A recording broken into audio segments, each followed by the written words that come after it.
we need challenge. This is the IceWoman. It's a nice one. Thank you. Good. Starting my mind shift.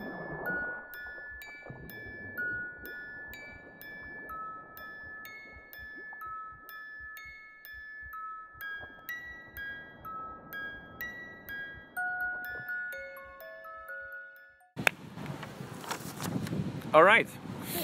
So let's get started. Yeah. Kiki, thank you very much for having time. Now we meet here in Munich, and we have a lot of snow around us, Yeah. which suits perfectly.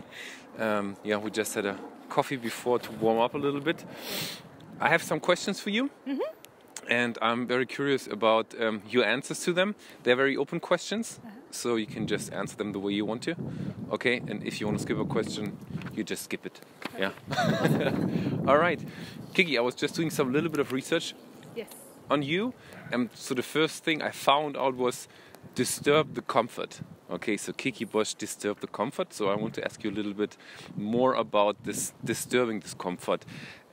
Another quote that you said in one of your videos is, "It's just pain. In pain it hurts." Yeah. How do you handle these extreme emotions?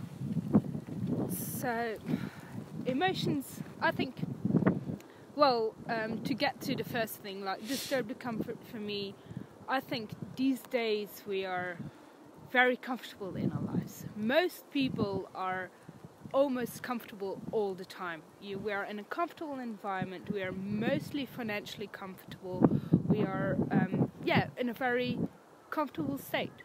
But that comfortable state doesn't challenge us as human beings.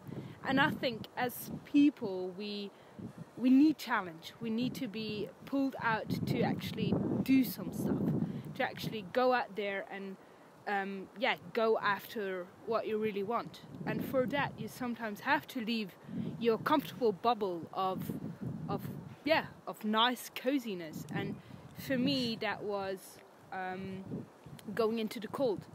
Because cold, and especially all forces of nature, they disturb you in one way or another.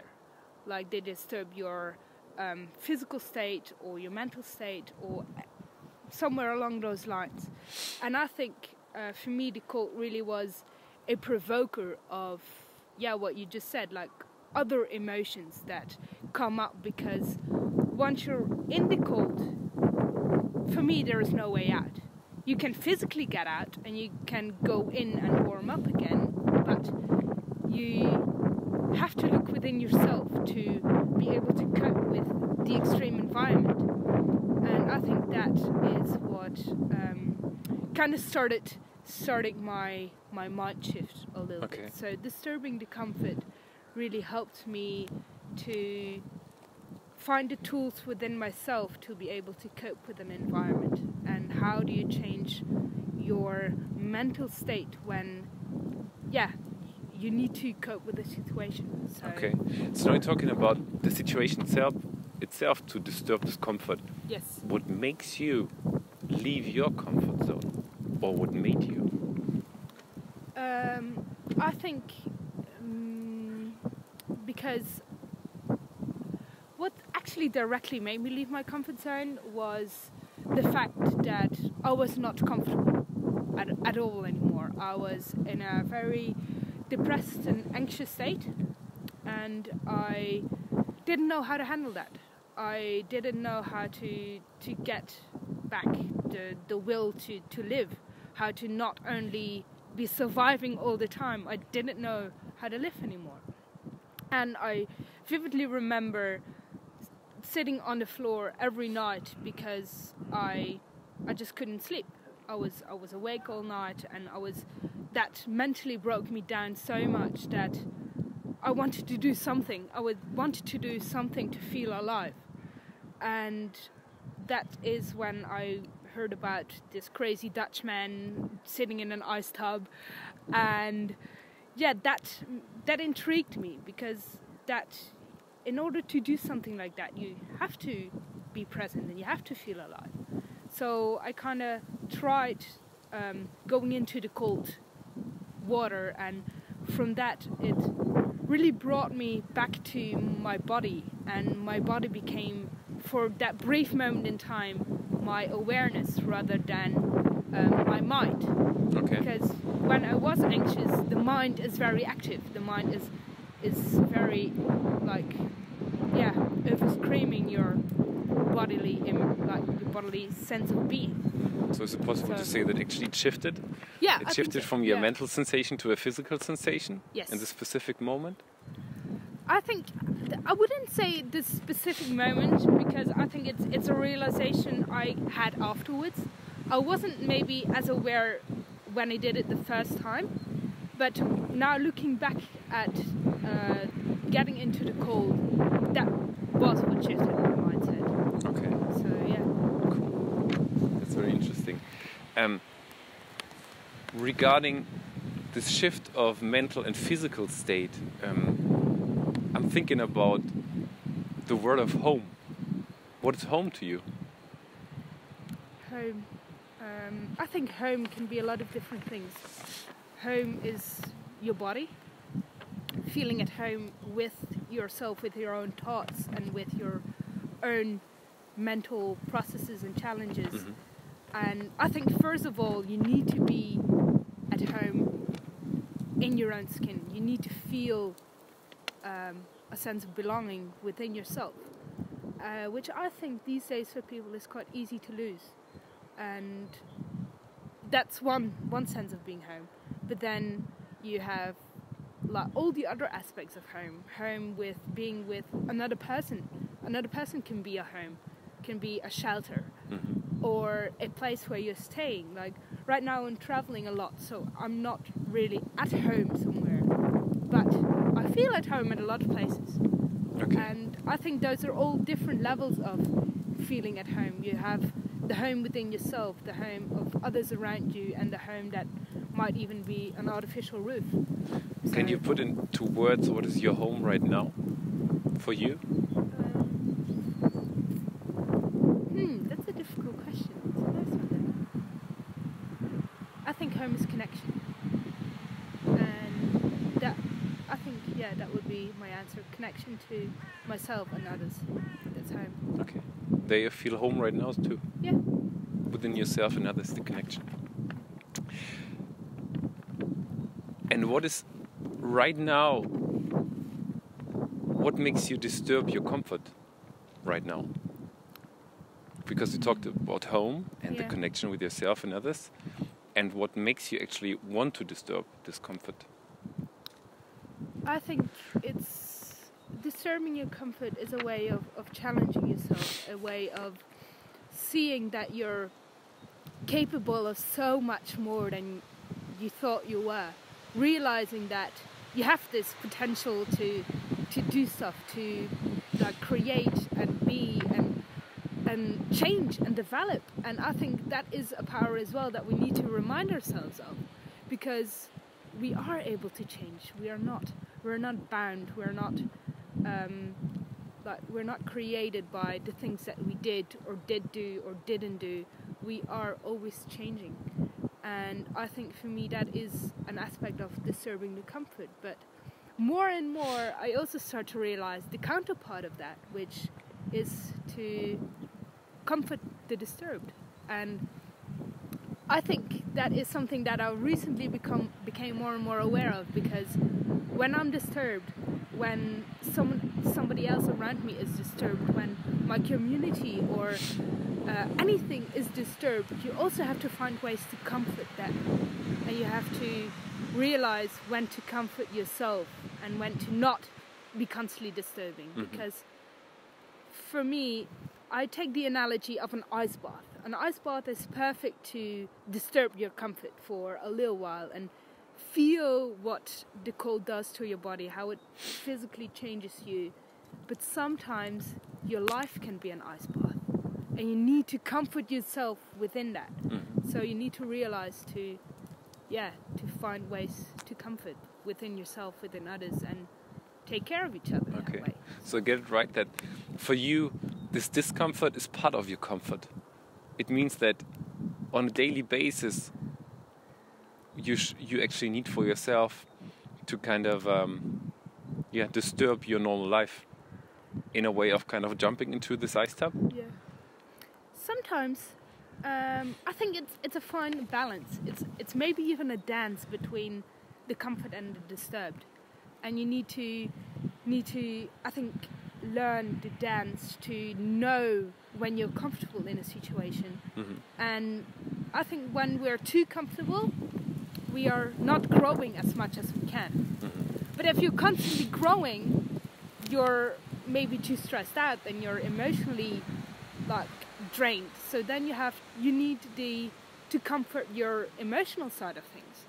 And I think it's finding that balance. Like if you're physically being steady all the time, like sitting down, then you maybe have to disturb that comfort of a couch to go do some exercise.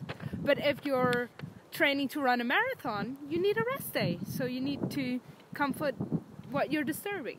And I think it's that fine balance of life that is the dance between the comfort and the disturbed. The dance between the comfort and the disturb. Yeah. That's very nice. How do you feel actually being hyped with your public position as I call you a female ice-free diver? How do you handle this situation? I don't know. I think I'm still figuring that one out. Yeah, I think I'm still figuring that out, taking it one day at a time. And some days it's super fun, and some days it's challenging, and some days you get negativity that you have to deal with, which is fine.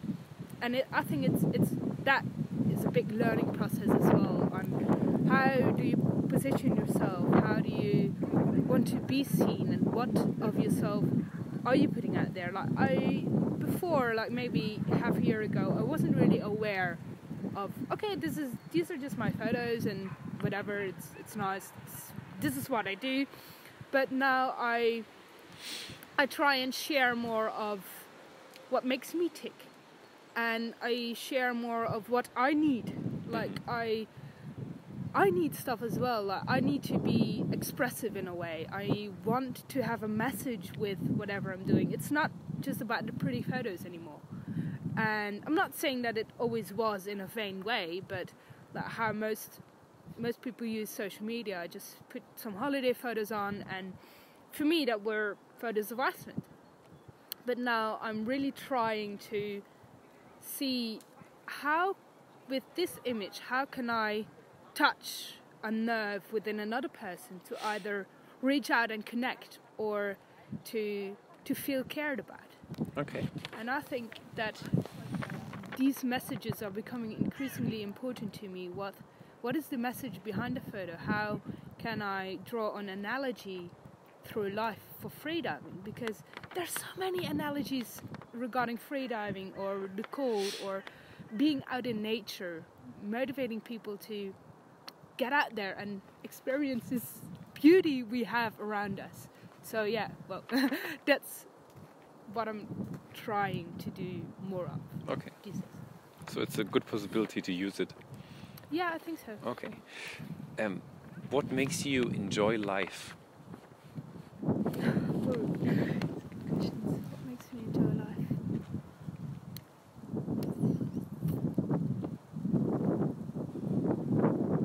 Feeling alive. Being alive. That's what makes me enjoy life. But nature. I think nature is a big aspect that makes me enjoy life a lot. When I'm out in nature, I'm home, maybe. But yeah. So another analogy of the word of home. Yeah. Another connection. Yeah. Is there? I just go on because I see we can talk about life a lot. Yeah. It has a lot of aspects as well. Is there a moment in life where you want to be in the future? How do you mean that? Like where I would position myself now, or where I see myself in a certain amount of years? Or? Where you maybe want to be? For example, is there something you say, in 5 years I want to be there doing this, or being a person who... In 5 years It can be 20, 40 years, it can be tomorrow. It's just in the future. It can be in the afternoon. In the afternoon. I hope that one day I might be able to inspire people to get out there, to do stuff, to challenge themselves and find deeper parts within themselves to explore. And that's something that I'm hoping to be doing in the future. More helping people through these processes and how they literally can feel alive, even if they don't feel like it at this time. It's a whole process that you can go through with people. But yeah, I think that would be something that I would enjoy doing, one way or another. Very nice perspective. Which way do you take to arrive to this position, and how do you want to do it? I think it's all just being. I think you have to be the person you want to be until you are. Maybe even, fake it till you make it kind of style, but you have to increasingly be the person that you want to be in the future. There is no set moment in time where you change from this to that. It's a process, and I think you have to actively be participating in this process, challenging yourself, challenging people around you, talking, engaging, interacting. And I think you can only inspire people by doing. There's no way you can inspire people by talking to wish to be inspiring.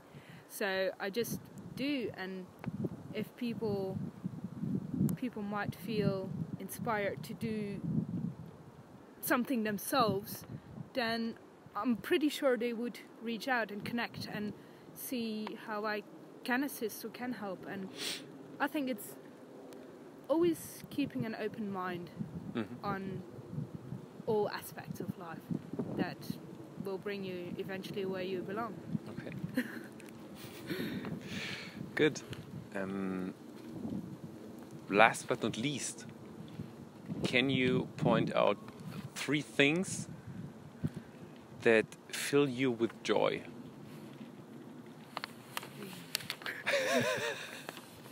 It's a nice one. I think then, to be very monotone, I think it would again be connection. Okay, connection in all different kind of ways. There is connection to people, to nature, to yourself. To animals, like there's so much connection, and there's so much you can do with connection, and there's so much. That's the other aspect that makes me happy about it's maybe say the freedom that I feel right now, that I have the right to be out there doing stuff that I love. That really does make me happy. And then the third would be inspiring, but teaching as a part of it, like teaching how to be aware of your body, your outer state, and inner and outer state, how to be physically aware of what you're doing. And once you're aware of your own body, you become aware of the world around you. And then I think we can only create a better future for the planet, and that if we start with the personal awareness first. Because of course you can teach a lot about pollution and about global warming and these issues, but if you're not connected to yourself, you're not really seeing those issues as relevant. So I think we need to start with that personal connection to then see the impact a person has on the environment, on the world around him, on others around him. So I think then inspiring a new generation to connect again. That is one thing that makes me happy as well, seeing that you can change. People can break loose from the screens and learn how to be with themselves, within themselves. First within themselves and then others. I think so. I think it's self first, and not in a very egocentric way, but in a caring way. You need to take care of yourself. So, thank you very much. These three things are just encapsulate connection, freedom, and inspiring, inspiration for yourself and for others. You're definitely a big inspiration for me already. You've been it before and you're gaining even more and more and more with it. So thank you very much for that. I feel like an Iceman right now. Let's show our audience the Iceman who's actually taking care of us. This is the Iceman who's helping us out. And really wonderful beauty. So, alright, thank you very much and Thank you. good.